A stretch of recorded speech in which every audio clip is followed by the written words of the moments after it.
Dans l'Angleterre du XIXe siècle, au milieu des bouleversements de la révolution industrielle, naquit en 1832 un enfant fragile dans une modeste maison du Yorkshire, James Hudson Taylor. Ses parents, chrétiens fervents, priaient souvent pour que Dieu fasse de lui un serviteur consacré. Personne ne savait alors que ses prières allaient marquer l'histoire des missions modernes. Hudson grandit avec une santé délicate, une curiosité vive, mais un cœur parfois partagé. À l'adolescence, il s'éloigna de la foi de son foyer et chercha à vivre selon ses propres envies, pensant qu'il aurait le temps plus tard de revenir à Dieu. Pourtant, à 17 ans, un simple traité chrétien qu'il trouva dans la chambre de son père changea son destin. En le lisant, une phrase l'arrêta: « L'œuvre parfaite de Jésus-Christ est suffisante pour ton salut. » Ce fut comme une flèche divine dans son cœur. Là, dans le silence, il tomba à genoux et donna sa vie à Jésus-Christ.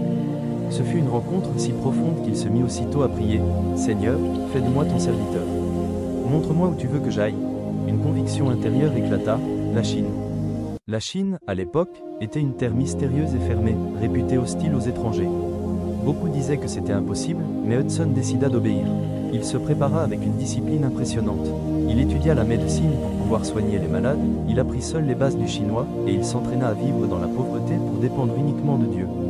Il développa une règle de vie qui devint sa marque. Lorsqu'il avait un besoin, il n'en parlait à personne, il priait seulement Dieu et attendait la réponse. Pour lui, la foi devait être pratique et totale. En 1853, âgé de seulement 21 ans, il embarqua pour la Chine sur un vieux voilier. Le voyage dura près de 6 mois. Tempête, maladie, faim, danger de naufrage. Il connut tout cela, mais resta ferme dans la prière.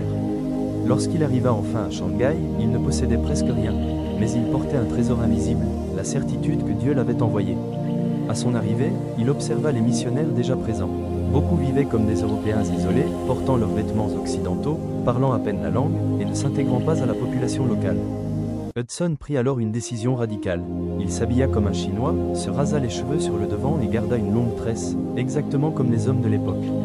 Ce choix choqua ses collègues occidentaux, mais ouvrit les cœurs des Chinois. Ils voyaient en lui non pas un étranger, mais un ami. C'est ainsi qu'il gagna leur confiance et put leur présenter Jésus-Christ. Au fil des années, il marcha de ville en ville, souvent seul, parfois avec des compagnons, annonçant l'évangile dans des régions où aucun missionnaire n'avait encore mis les pieds.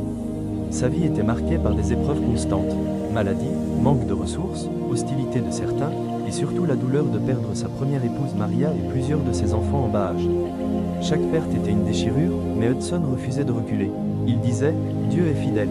Il ne m'a jamais abandonné. » Ses souffrances ne firent que renforcer sa dépendance au Seigneur.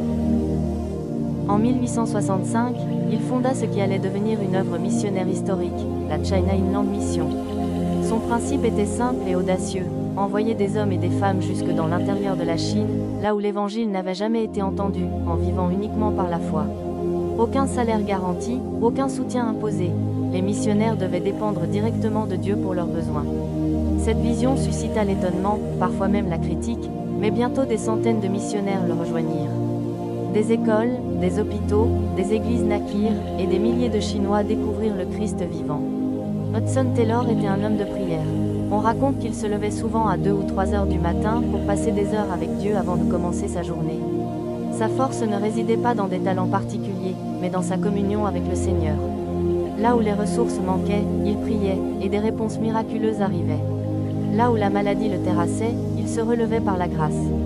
Là où les portes semblaient fermées, Dieu les ouvrait. Sa vie devint un témoignage vivant que la foi en Dieu suffit pour accomplir l'impossible. À sa mort en 1905, après plus de 50 ans de service en Chine, l'héritage de Hudson Taylor était immense. Des centaines de missionnaires actifs, des centaines de communautés chrétiennes locales, et un modèle de mission qui inspira des générations. Il fut surnommé « l'homme qui a mis la Chine à genoux devant Dieu », mais Hudson Taylor n'aurait jamais voulu qu'on se souvienne de lui comme d'un grand homme. Il disait: « J'ai souvent été faible, malade, découragé, incapable. Mais mon Dieu n'a jamais failli. Aujourd'hui encore, sa vie parle. » Elle rappelle que Dieu ne cherche pas des talents extraordinaires, mais des cœurs totalement disponibles. Le secret de Hudson Taylor n'était pas la force humaine, mais une dépendance absolue au Seigneur.